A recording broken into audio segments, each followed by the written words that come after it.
বিসমিল্লাহির রহমানির রহিম। আমরা ৯৪ সালের চাকরিচ্যুত ব্যাটালিয়ন আনসার পক্ষ থেকে মিডিয়া ভাই, পুলিশ প্রশাসন ও গোয়েন্দা ডিজিআই ভাই উপস্থিত দেশবাসীকে আন্তরিক শুভেচ্ছা ও সালাম জানাই। আসসালামু আলাইকুম। আমাদের একটি মাত্র কথা, একটি কথা শুধু, হাইকোর্ট সুপ্রিম কোর্টের রায়টা দিয়েছে, এটা কি ভুল দিয়েছে না রাইট দিয়েছে, এটা কেন বাস্তবায়ন হয় না, এই জিনিসটা আমরা মূর্খ লোক, আমরা বুঝি না। আমাদের বুঝিয়ে দেওয়া হোক, অথবা যদি সঠিক যদি রায় দিয়ে থাকে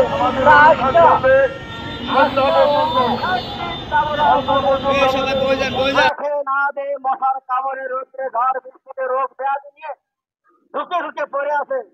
এ দেশের কি কোন সুনাগরিক বা কোন ভদ্রলোক, কোন ভদ্র অফিসার নাই আমাদেরকে এই লোকগুলোর প্রতি দেখার মতো? তাদেরকে এক নজর দেখিয়ে কি করা যাবে, তার হাওলাত কি, কি আইন আছে, আমরা সেই জন্য আজ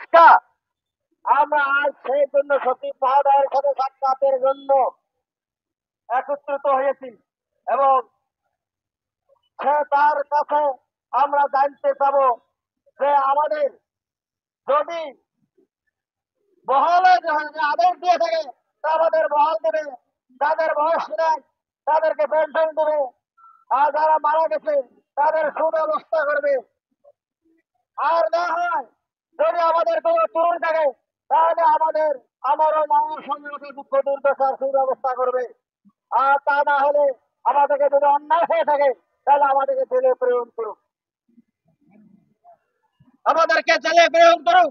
আমাদের অন্যায় হয়েছে তাহলে আমাদেরকে জেলে প্রেরণ করুক। আর যদি অন্যায় না হয়ে থাকে, আইন যদি দিয়ে থাকে, এই আইনের যে খড়কুটা দিয়েছে তাই আমরা নিয়ে ঘরে ফিরবো, আপনি সেটাই আমরা মানব, আপনার আদেশ, আপনি সেই সুব্যবস্থা করুন।